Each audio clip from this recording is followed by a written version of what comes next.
speaker view. That's what I need. And then I got to go up here and put a pin in you. I love doing that. There we are. I won't put up with any passive aggressive behavior, just so you know. So, Yeah, well, you're my pinup girl now. yeah, pinup girl. Okay, well that I can handle. So welcome to Sound Advice, a hearing friendly business podcast. It's great to have Dr. Neil Bauman on the podcast. We've had a couple of series with him in the past, but for those of you who didn't hear, here we go. Neil Bauman, Ph.D., likes to be called Dr. Neil, and that's Neil with Neil. He's a hearing loss coping skills specialist. He's a researcher, he's an author, he's a speaker on issues pertaining to hearing loss. Dr. Neil is no stranger to the problems associated with hearing loss. He has successfully lived with a long life. He has had a long life and a lifelong severe heredity hearing loss himself. And we have had Dr. Neil on in the past, and today we're going to cover the keys. But if you could give me just a little short synopsis on what the first three keys were, and then we'll get into the last three. You're on, Dr. Neil. Well, it's great to see you again. Same here. And the first key was a little bit about accepting your hearing loss. You have to be comfortable with it, psychologically comfortable. And that it was the first one, which includes grieving with your hearing loss. And then the second key was learning how to cope the right way. You would think that we cope rightly because we can't hear. But the truth of the matter is, we often do the wrong things because we are emotionally attached to, we just have emotions. And so we do things that make us comfortable emotionally, not necessarily that they work. And then the third key, we didn't cover, there's a number of keys in the third key. What we talked about was, what did I call it? Avoid miscommunication. That was really the seventh of the third. So we started at the bottom, but we talked about miscommunication and how repeating back instructions is the only way that you know that a hard of hearing person understood you correctly. They may have heard you, they may not have understood a single word. I was at the doctor's office yesterday, and there was a receptionist, and she had a mask on, and I had my hearing aids on. I could hear her beautifully. I don't have a clue what language she was speaking because I didn't get even one syllable. I had to have somebody else who took his mask off translate for me so I knew what she was saying. So there's some other keys in this, sections in this third one that I'd like to point out because I think they're critical. One, I call fair is fair. Now, if you're talking to a hard of hearing person, and like if you are the wife and I'm the husband, and I'm sitting in the living room and you say something to me, I don't hear you at all, so fine, I don't answer you and you get mad at me for not listening to you. But the other way is I know you've got good hearing, I know I've got bad hearing, so I call out to you, honey, do this, do that, what's this or what's that, and so on. Now, I can't hear a word you're saying, or I just hear, and I don't know what you're saying. So I yell out, I can't hear you. And so I'm expecting you to come trundling into where I am to hear. And you get tired of that after a while. The proper way to do it is whoever initiates a conversation, doesn't matter whether it's a hearing person or hard of hearing, they have to go to the other person and get in their face before they start talking. And that's just fair. So when I want to talk to my wife, I have to go and stand in front of her. Not because she can't hear me, although she's pretty deaf now too, but because I can't hear her reply. And so I go to get her and stand right in front of her. She knows I'm there. I'm between her and her TV. She can't miss me. She does the same for me. And that way we at least have a good chance of getting it right the first time. So that's an important key. And so many people miss it because the hard of hearing person doesn't do his part. Now, the only time I don't do that is if I've got line of sight with my wife, the back of her head in this case, and I ask her a question that can be answered by yes or no. And I just watch to see if she nods her head or shakes her head. But I only do that. I've got to be able to see whether she does nod or shake her head. And you know what happens? What? We mess up anyway, because guess what? The answer is not yes or no. The answer is, for example, I don't know. Which way do you shake your head for that? And so there isn't one for that one yet, but I'm sure you'll come up with something. well, I mean, if you go up there with your hands, so you can see. But sometimes I think the answer is black and white. It's a yes or a no, but the true answer is really a complex answer. And so I'm waiting for her to nod or shake her head. She doesn't. I'm thinking, well, she's not even listening to me.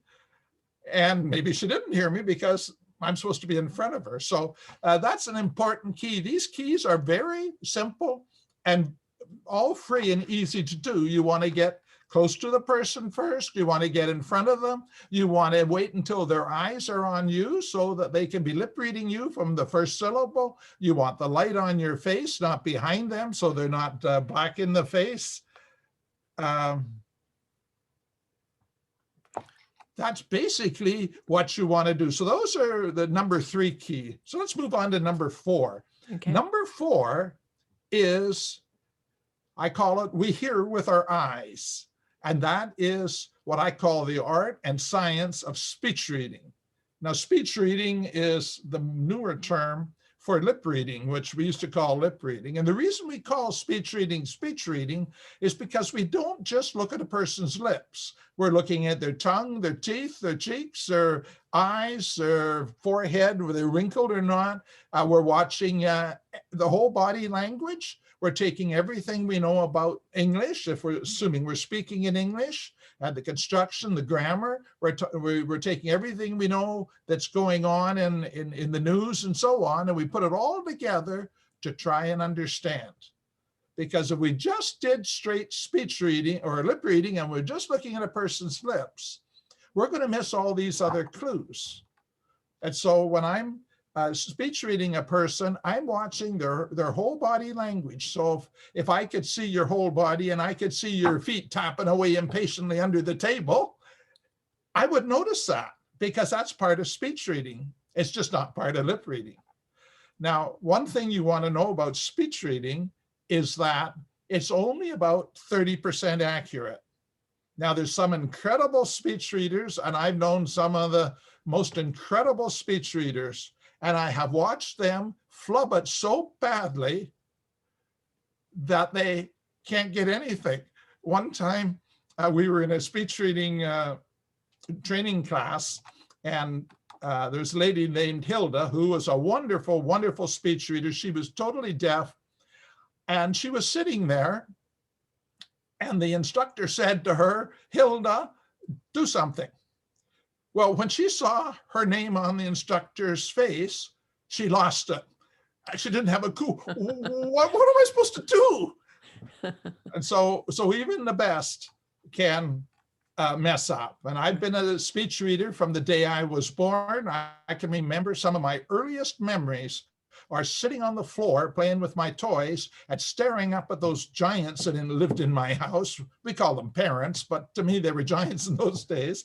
And reading their lips or speech reading them, because that's how I communicated. And I was so good at it that they never discovered that I couldn't hear until I was around 5. Wow. So were you aware that you were speech reading, or was that just because you were a child and you were adapting? Looking back, I could see that I was speech reading. Okay. I just knew that I had to look at a person because I couldn't hear them if they weren't looking at me. Right. And so that's how you do it. And my younger daughter has the same hearing loss I have. And she was an excellent speech reader right from the word go too. I mean, we just do what we have to do. Right. Now, It's one of called, the things, oh, go it's ahead. basically called survival of the fittest. So in other words, it's one of those adaptation things that we just automatically do. And a lot of people are not cognitive that they're lip reading, even if they've had hearing for most of their lives. And then now maybe they've lost hearing later on in their lives.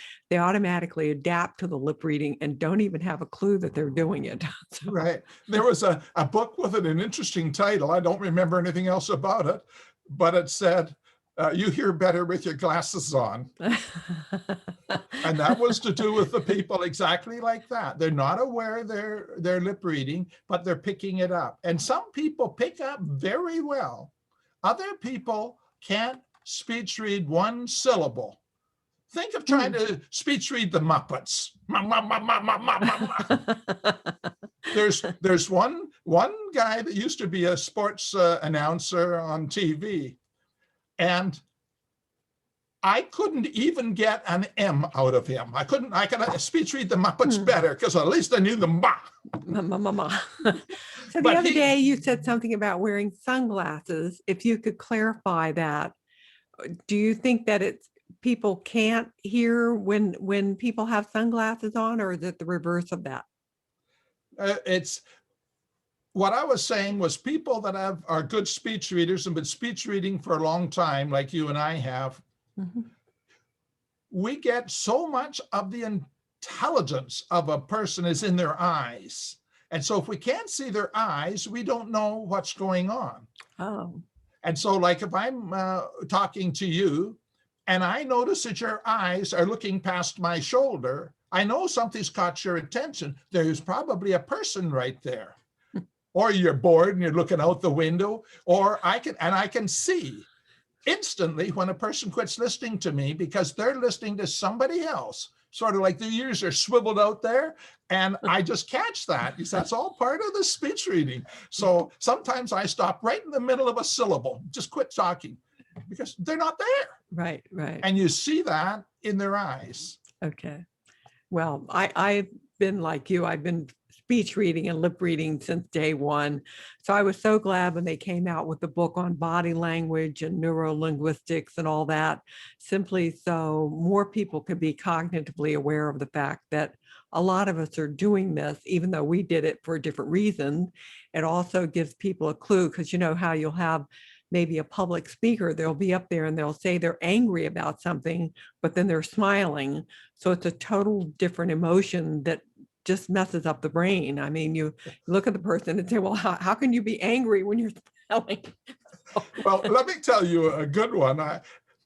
One of the churches I used to go to years ago, I sit there and I'd sit 2 pews back, so I'm right direct line with the pastor. I keep eye contact with him. I'm staring at him intently because I am speech reading. Right. And I think he got the idea that I was mad at him. I was always glaring at him because I'm, my face, it's hard to make a smile when you're really, really struggling to get something. Right. And so he sees that. And what is he to think?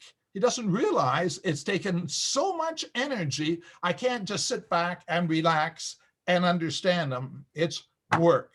Now, there's one thing I'd like to mention about speech reading that people might not realize. And you know how we, as hard of hearing people, we respond with off the wall comments. Yes. You ask me what time it is and I say it's, some totally, I'm not even talking about time anymore. Like the way to do it is what we're doing is we see a given shape on your mouth. Like if I say,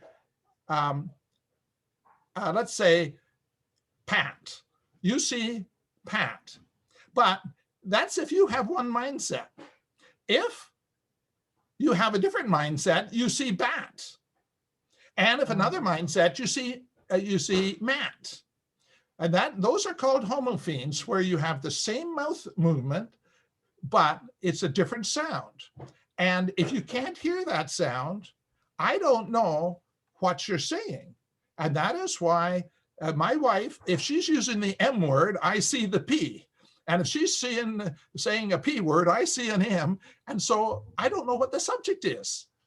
And for example, the words like queen and white look the same on your lips. And if you can't tell, are you talking about a queen or we're talking about white? And I use the example, shoes and juice and Jews and choose and so on, they all look the same. So if I come up to a group of people, it's the fall, and there's a group of men standing there, they all got rifles on their shoulders, they got their red hats, red coats on. Well, right away, I think shooting. And so I see one of the men say something as I'm approaching them, and I see the word shoot. So I say, they're talking about hunting, because obviously they got all the hunting gear on. But what they were really saying is he was talking about the shoes he was wearing, not shoot, shoes. And another guy, I see him saying shoot, but he was talking about he had a Jewish friend and he was going to invite him on the next hunting trip, and he was talking about Jews. And somebody else said, I'm thirsty, and he wanted a drink of juice. Oh, wow. So if you don't know the subject, you've lost it. And so when my wife starts to talk to me and I start missing stuff, first thing I stop her and I say, what's the subject? Good. Once I get the subject, then I can say, okay, we're talking about shoes this time, right? We're not talking about hunting, okay. And that makes things ever so much easier. And when hearing people, they jump from subject to subject without a break. And a hard of hearing person knew they were talking about this, and then they've switched, and he's still trying to make sense of that in this context. And of course, everything's off the wall from then on. So is that still part of keys number 4? That's key number 4. Okay. So now you want to go to key number 5? I'm ready. Go for it. You're ready. Okay. Key number 5 is hearing aids. What you need to know about hearing aids. You see, what we've talked about so far has nothing to do with hearing aids. And unfortunately, most people, when they get a hearing loss, they're told, get a hearing aid as though it's going to work. But you're not going to get a hearing aid if you're not emotionally adjusted for it and gone through the grieving process. And how's a hearing aid going to help you if you've got all these freebies that I talked about and the speech reading? It's just like I said yesterday, I could hear the receptionist beautifully. In fact, there was 2 of them. And I was sitting in the waiting room and she was talking to other people and my hearing aids were picking up her voice nice. I could hear every syllable, but it was totally meaningless. There wasn't one syllable I understood. I mean, there can be lots of noise, like that. People can be talking loud and it's totally private because I don't understand a thing. I am going to send you some transparent masks. That's where this part is clear, which my lips will be clear. And then that way, maybe you can introduce that to your doctors and other people in your community so that they can start wearing these clear masks so that we with hearing loss can hear them. Because I do have those available for sale on the Hear Communication site. Are they the communicator? They're not they're like the communicator, right? But I call them Hear, the letter C.com masks, because it's all about seeing our lips to be able to hear as well. So it's almost like a play on the words of what you just said. But yeah, it's clear in this area because it is also an ADA requirement. Have these been FDA approved? No, they have not been FDA approved. No, right. no. Yeah, the original communicator was designed by Ann McIntosh, one of my many acquaintances in the hard of hearing world. And hers is approved by the FDA, so it can be used in hospitals, in the operating room, or anywhere else. So it's just good to know if it needs to be in that kind of a thing, those will work. For us, just out and about, a clear mask, as long as it doesn't fog up too bad. Yeah. I would love an introduction to her. I have heard about her with the communicator mask. I think it's phenomenal. And I hope that that's getting around in the hospitals, but even previous to COVID, we really need something out there, because even when I go to the dentist, they're always wearing their masks, which you can't hear them, because it's the same way as your story about the teacher and reading from the side. And then my mouth is, of course, full. But back to the hearing aids, what do you think about calling them medical prosthetic hearing devices rather than hearing aids? So as we're going into 2021, making that shift, because in my opinion, hearing aids or medical prosthetic devices are nothing more than a broken body, helping a broken body part in our bodies help us stay active in the world. So if we would have a limb that's gone, then it's a prosthetic device. So I know that it's the insurance world that's keeping us with hearing aids, but it says right there in the box that it's a medical device.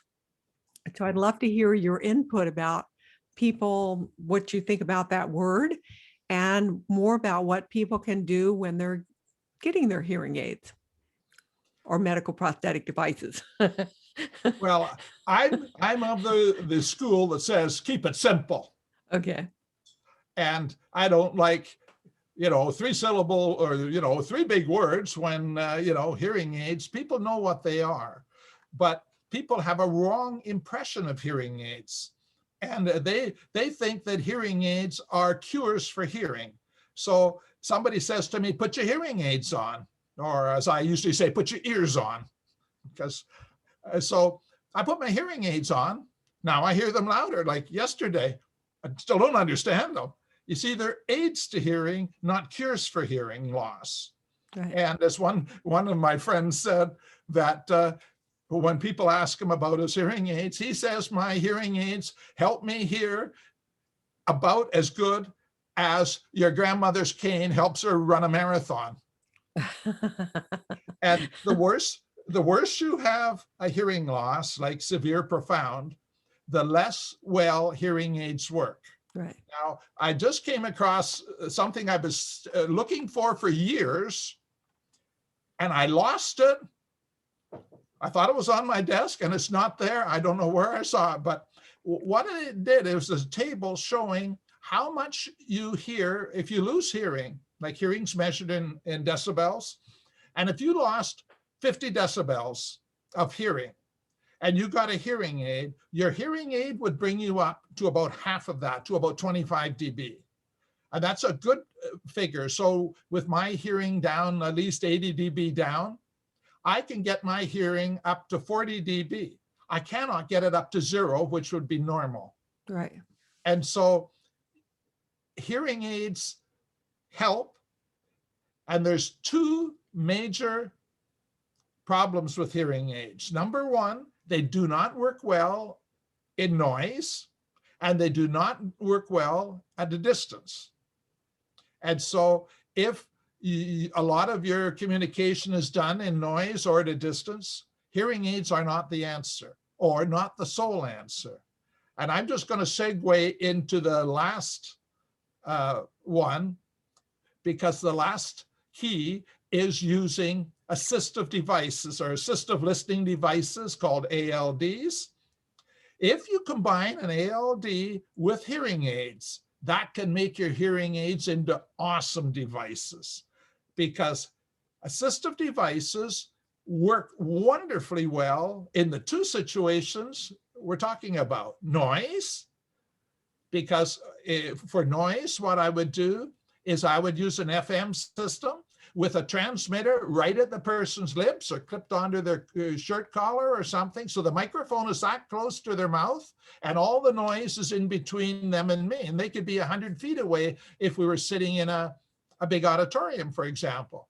But I am hearing them as though they were talking into my ears by that distance, just 4 or 5 inches away. And that makes it wonderful. You hear beautifully. So you hear at a distance because you got the mic way up there. And in noise, do the same thing. If you've got a microphone right here touching your lips, you're going to hear wonderfully well. You're not going to hear the noise. And so when I go to conventions and you're in the exhibit hall, and if you've got 1,000 hard of hearing people like at HLA conventions, That's just cacophony. It's just bedlam. I can't understand anybody saying anything because I need the clarity. I got to cut out the background noise. My hearing aids aren't doing that.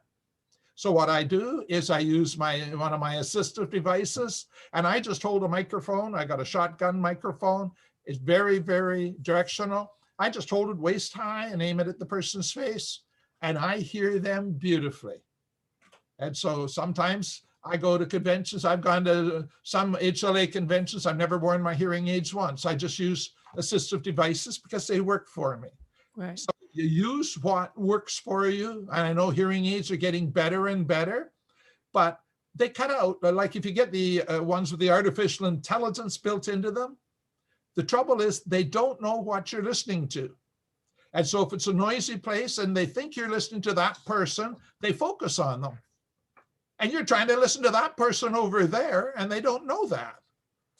So wait till we get some hearing aids that actually tap into our brains so that they know what we're thinking, and therefore they'll zero in on those areas. Now, I use assistive devices of all kinds. Like right now, you can see I'm wearing headphones. They're hooked up to a powerful little amplifier that's sitting on my desk. That's plugged into the earphone jack on my computer because I can't even hear my computer for the full volume. The volume is always on full, but I've got this extra amplifier. It's a 6-band amplifier, so I can adjust for people's voices too. I have caption phones sitting beside me so that when I can't understand the person, I read the captions. So Do you get free captioning up in Washington? Oh yeah. Okay, good. You know, 'cause that is, they now have advertisements on TV where you can get free caption phones, and I don't know if that works throughout the whole United States. Yes, because I'm down in California, but I know here it works. It's our gas tax that pays for it, so it's for free. Well, it's actually the phone tax. Oh, it's a phone tax there. Okay. Yeah, there's, if you notice on your phone bill, there's something for a few cents to $1 that pays for the captioning. Yeah. And when captions first came out on phones here, you weren't allowed to call another country. Oh. So my daughters live in Canada.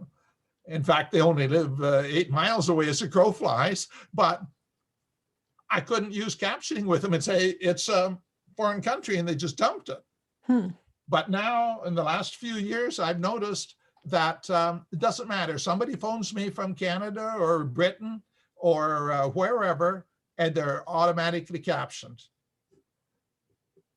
But a lot of other countries don't have captions, but they need them because it is so wonderful when you can't hear, or you miss the key word and you heard that M or P or B, and those aren't the only homophones. If the captioning is not perfect, but if it will pick up the keywords, it gets me back on track, and then I know what I'm doing. So the first key to adjusting to hearing loss is basically grieving. So getting through the grieving process. That's the big part of it. Yes. Number 2 is getting understanding. Well, it's understanding why we do what we do, because we don't cope the right way. Okay. Let me give you an example of that, because it's rather instructive. Okay. Say you're in a meeting and I'm the speaker, and you can't hear me very well because you can't hear. And you notice that I'm going around the room and I'm asking people questions and I'm pointing, and sooner or later, I've just talked to the person, pointed to the person beside you. Now, it's going to be your turn, and you're starting to feel anxious. And the reason you're feeling anxious is because you don't know whether you're going to understand the question. So you're going to look stupid, and you don't want to look stupid in front of everybody. Right. Or it could be a simple question. I ask you, what's 2 and 2? And you're sitting there, you don't want to look stupid.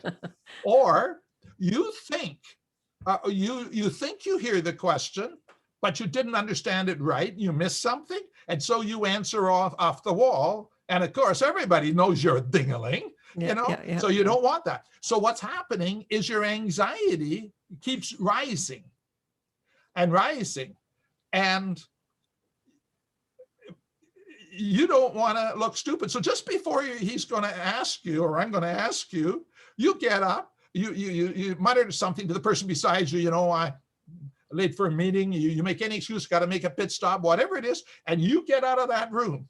Now, what happens then is your emotions drop, because your emotions, you were just feeling so much tension, and now it drops because you're out of the room. And so you've acted emotionally, rather than what you should have done is, when I ask you the question, you say, I'm hard of hearing and I didn't hear the question. Let me repeat back what I think you said, so that I know right away. And maybe I have to repeat it and say it louder, say it slower, whatever, type it out on the computer screen if we got one, something like that. But as soon as you have a plan, if you got plan A, if you can't hear, immediately go to plan A. And if that doesn't work, your emotions are gonna go right up into the stratosphere. If you have plan B, you don't. They stay calm, because now you know what you're gonna do. And if plan B doesn't work, you go to plan C. And so, like, for example, yesterday, the girl at the desk, she's got a black mask on. There's no hope of seeing anything through it. She talks. I say, plan A, I'm deaf. I can't hear you. I've got to lip read you. She's not taking her mask off. Plan B, the nurse beside me had his mask off because he'd been talking to me. He told her he has to read lips. She wouldn't take her mask off. So I just turned to him and he translated for me. So then I look back at her and I can answer her. And so that way, if that didn't work, plan C. I pull out my notebook that I got in my pocket right now and a pencil and give it to them and say, write it down. And so you do that, that keeps your emotions under control, and you get the thing through. So that's key number 2. So key number 2, just to put it in simple terms, would be to figure out how to approach this particular disability where it really works for you. And I mean, that's really what it is, and where you can keep functioning at the level you're used to functioning at. A lot of people nowadays will take their cell phones out and use Siri to talk back and forth, as well as there are several apps. There's the Ava app, the Otter app, the Rev app, different apps that are on the phone where you can talk back and forth to the person. And it's a shame medical offices in particular, because we're all there to help people, don't have that on a cell phone there in the office. They don't have to use a person's cell phone, but just an office cell phone for that person. So it's really about how to, number 2, it's about learning your assertive skills so that you don't have to go through so much denial or emotion. Well, it's really that stress that's just going ballistic. Okay. And so that way you see, as soon as you get stressed, you instantly switch to trying to reduce it. And so you're running on emotion, right, not on what you need to be doing to make communication work. Yeah. So that's it. And then number 3 was all the free little coping strategies. Get close, get the light on the speaker's face, not on your face and in your eyes, and so on. Number 4. And number 4 was speech reading. Make sure you're speech reading. Number 5 is using hearing aids, getting them properly fitted, and understanding what hearing aids can and cannot do for you. And number 6 is to use the assistive devices that will help you when hearing aids don't really work. So all of that is in this book. I'm not sure if I can get the light off. It's right there. Yes. The keys to successfully living with your hearing loss. Is that correct? That's right. And you can get it off my website if you're interested. I find it very powerful, especially key number 2. So many people miss that. But then if you haven't grieved, Key number one is the most powerful one, because if you don't grieve and come through successfully, you won't wear hearing aids. Right. So you won't do these other keys. So they're foundational. You do have a book on grieving, and they can be found on your website, which is what again? Hearing loss help, HELP.com. Now, Okay. the book on grieving is also in this one. The book on Okay. grieving is a small book. And so there's a chapter in here that essentially gives it. I would not buy this book plus the grieving book. Okay. Most of it is in there. Right in there. Okay. So what we're going to do now is we're going to take a short break. And then what I'm going to do is I want to thank Hear Communication and also the letter C.com Math for sponsoring this particular podcast. I will have in show notes how you can reach Dr. Neil Bauman and also his link on where you can get the keys for successfully living with hearing loss. Because even though I've had hearing loss my entire life, and I've been wearing hearing aids since I was 22, so over 50 years, do the math. And basically, it's the kind of thing that every time I talk to Dr. Neil, I learn something new. So it's always a pleasure to talk to you, and I greatly appreciate your being on Sound Advice, a hearing-friendly business podcast. And I'm going to turn it back over to Doug for now.